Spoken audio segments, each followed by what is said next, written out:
കണ്ണൂർക്കാരുടെ കക്കിരിക്ക പച്ചടി തയ്യാറാക്കുന്നത് എങ്ങനെയാണെന്ന് നോക്കാം. അപ്പോൾ നല്ല ടേസ്റ്റാണ് കേട്ടോ.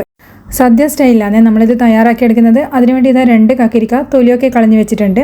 ഇനി ഇത് ചെറിയ പീസായിട്ടൊന്ന് കട്ട് ചെയ്ത് വെക്കാം. അതുപോലെ തന്നെ ഒരു 2-3 പച്ചമുളക് എടുക്കാം. പിന്നെ കുറച്ച് കറിവേപ്പില ആവശ്യമായിട്ടുണ്ട്. ഇതെല്ലാം നമുക്കൊരു കുക്കറിലേക്ക് ഇട്ട് കൊടുത്തതിന് ശേഷം ആവശ്യത്തിനുള്ള ഉപ്പും അതുപോലെ തന്നെ ഒരു 1/4 ഗ്ലാസ് വെള്ളവും ചേർത്തിട്ട് വേവിച്ച് കൊണ്ടുവരാം. വെള്ളം ഒരുപാട് ചേർക്കണ്ടേ.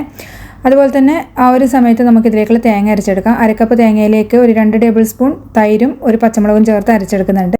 അപ്പോൾ കക്കിരിക്ക ഒരു മീഡിയം ഫ്ലെയിമിൽ 2 വിസിൽ വരുന്നവരെ വേവിച്ചാൽ മതി. അതുപോലെ തേങ്ങ നല്ലപോലെ അരച്ചെടുത്തതിന് ശേഷം ഒരു 1/2 ടീസ്പൂൺ കടുക് ചേർത്തിട്ട് ഒന്ന് ചതച്ചെടുത്ത് കൊണ്ടുവരാം. കടുക് അരച്ചെടുക്കരുത് കേട്ടോ, കയ്പ്പ് ഉണ്ടാകും.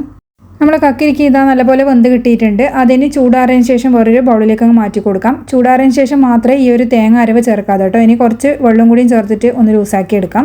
പിന്നെ നമ്മളിതിലേക്ക് വീണ്ടും ആവശ്യത്തിന് തൈര് ചേർക്കുന്നുണ്ട്. കട്ട തൈരാണ് ചേർക്കുന്നത്. അപ്പോൾ പച്ചടി എന്ന് പറഞ്ഞു കഴിഞ്ഞാൽ കുറച്ച് കട്ടിയായിട്ടാണ് ഉണ്ടാക്കുന്നത്.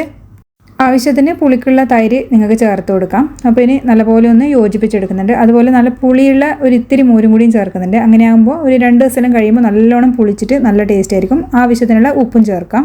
നല്ല പുളിയുള്ള പച്ചടി ഇഷ്ടമുള്ളവർ മാത്രം പുളിയുള്ള 1 ടേബിൾ സ്പൂൺ മോരങ്ങ് ചേർത്താൽ മതി. ഇനിയിപ്പോൾ ലാസ്റ്റ് കടുകും കറിവേപ്പിലയും വറ്റൽമുളകും അതുപോലെ 1 ടേബിൾ സ്പൂൺ തേങ്ങയും ബ്രൗൺ കളറാവുന്നവരെ വറുത്തിട്ട് ചേർക്കാം.